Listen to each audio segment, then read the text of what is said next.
بسم اللہ الرحمن الرحیم۔ السلام علیکم معزز طلباء کرام، آپ سب کیسے ہیں؟ آج ہم معطا امام محمد کے سبق نمبر 201 کو پڑھیں گے۔ آج کے ہمارے سبق کا عنوان ہے عدت کے دوران عورت کے نکاح کرنے کا بیان۔ آج کے ہمارے سبق کا جو باب ہے وہ باب المرأة تزوج فی عدتها سے اس کا عنوان قائم ہے، اور اسی کی مناسبت سے ہمارے سبق کا بھی عنوان ہے، اور اس باب کا ترجمہ یہ ہے کہ یہ باب ہے اس عورت کے بیان میں جو اپنی عدت میں نکاح کر لیتی ہے۔ تو اس باب کے تحت چونکہ کثیر احادیث مبارکہ ہیں اور طویل احادیث موجود ہیں، تو اس لیے ہم سب سے پہلے احادیث کی قراءت کی طرف بڑھتے ہیں، اور پھر اس کے بعد جو مذہب احناف ہوا یا جو اس پہ تفصیلی کلام ہوا وہ آئندہ سبق ہم اس میں آئندہ سبق میں ان چیزوں کا ذکر کریں گے۔ اس آج کے سبق میں ہم صرف عربی قراءت اور اس کا ترجمہ کیے دیتے ہیں۔ امام محمد رحمۃ اللہ علیہ اس باب کی پہلی حدیث پاک ذکر کرتے ہیں۔ آپ لکھتے ہیں کہ اخبرنا مالک اخبرنا ابن شہاب عن سعید بن المسیب وسلیمان بن یسار انہما حدثا ان ابنة طلحة بن عبید اللہ كانت تحت رشید الثقفی فطلقها فنكحت في عدتها أبا سعيد بن منبه أو أبا الجلاس بن منية فضربها عمر وضرب زوجها بالمخفقة ضربات وفرق بينهما وقال عمر أيتما امرأة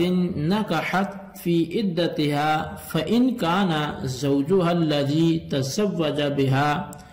لم يدخل بها فرق بينهما واعتدت بقية عدتها من الأول ثم كان خاطبا من الخطاب وإن كان قد دخل بها فرق بينهما ثم اعتدت بقية عدتها من الأول ثم اعتدت عدتها من الآخر ثم لم ينكحها أبدا۔ قال سعيد بن المسيب ولها مهرها بما استحل من فرجها۔ امام محمد رحمۃ اللہ علیہ فرماتے ہیں کہ ہمیں امام مالک نے ابن شہاب سے خبر دی ہے، اور وہ حضرت سعید بن مسیب اور سلیمان بن یسار سے روایت کرتے ہیں، دونوں نے فرمایا کہ طلحہ بن عبید اللہ کی بیٹی رشید ثقفی کی زوجیت میں تھی، پھر رشید ثقفی نے اسے طلاق دے دی، پھر اس نے دوران عدت ہی سعید بن منبہ یا ابو الجلاس بن منیہ سے شادی کر لی۔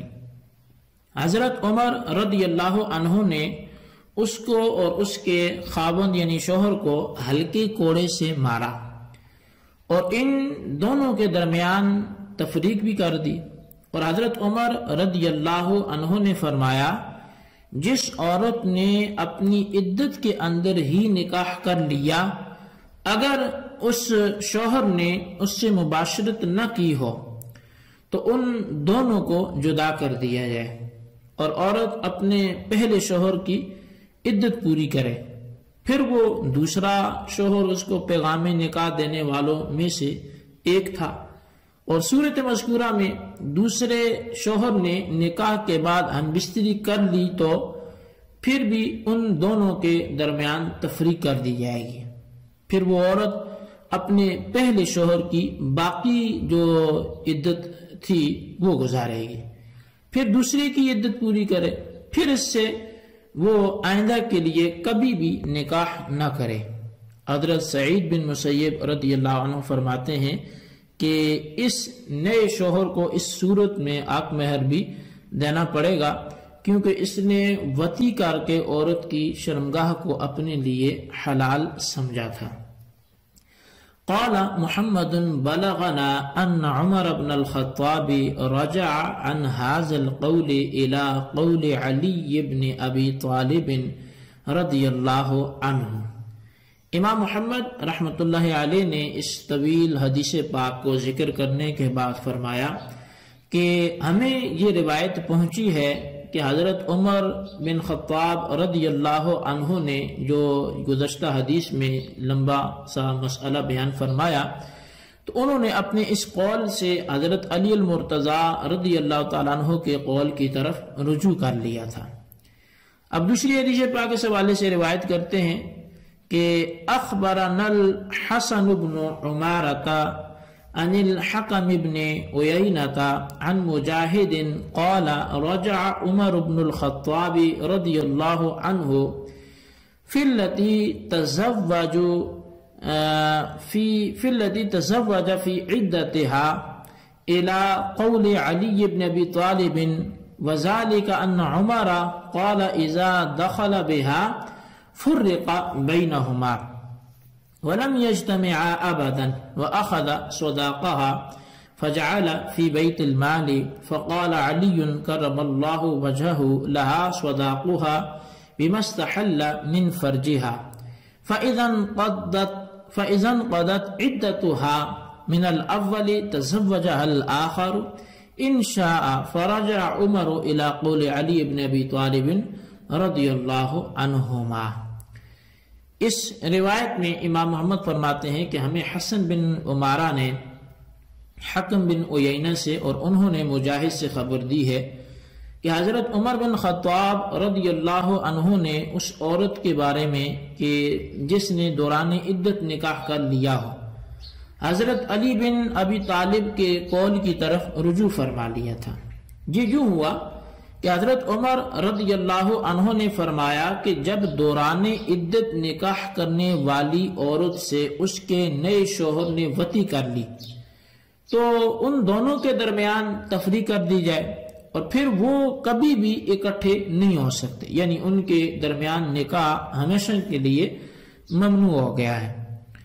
اور حضرت عمر رضی اللہ عنہ نے اس عورت کا حق مہر لے کر بیت المال میں جمع کرا دیا۔ پھر حضرت علی المرتضی رضی اللہ عنہ نے فرمایا کہ اس عورت کو حق مہر ملے گا، وجہ یہ ہے کہ مرد نے اس سے وطی کی ہے اور اس کی شرمگاہ سے فائدہ اٹھایا ہے۔ پھر جب اس عورت کی پہلے شوہر سے عدت پوری ہو جائے، اس سے یہ دوسرا اگر چاہے تو اب شادی کر سکتا ہے۔ تو پس حضرت عمر رضی اللہ عنہ نے حضرت علی بن ابی طالب رضی اللہ عنہ کے قول کی طرف رجوع کر لیا۔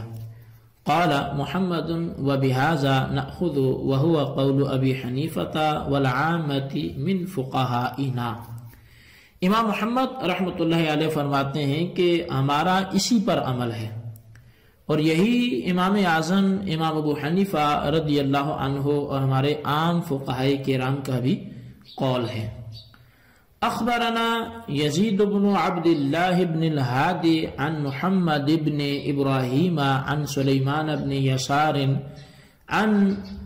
عبد اللہ بن ابی امیۃ ان امرأة ہلک عنها زوجها فاعتدت 4 أشهر و10 ثم تزوجت حين حلت فمكثت عند زوجها 4 أشهر ونصفا ثم ولدت ولدا تاما فجاء زوجها إلى عمر بن الخطاب فدعا عمر نساء من نساء أهل الجاهلية قدماء فسألهن عن ذلك فقالت امرأة منهن أنا أخبرك أما هذه المرأة هلك زوجها حين حملت فأهريقت الدماء فحشف ولدها في بطنها فلما أصابها زوجها الذي نكحته وأصاب الولد الماء تحرك الولد في بطنها وَكَبُرَ فَصَدَّقَهَا عُمَرُ بِذَلِكَ وَفَرَّقَ بَيْنَهُمَا وَقَالَ عُمَرُ أَمَا أَنَّهُ لَمْ يَبْلُغْنِي عَنْكُمَا إِلَّا خَيْرًا وَأَلْحَقَ الْوَلَدَ بِالْأَوَّلِ۔ اس باب کی آخری حدیث پاک امام محمد رحمۃ اللہ علیہ آپ بیان فرماتے ہیں۔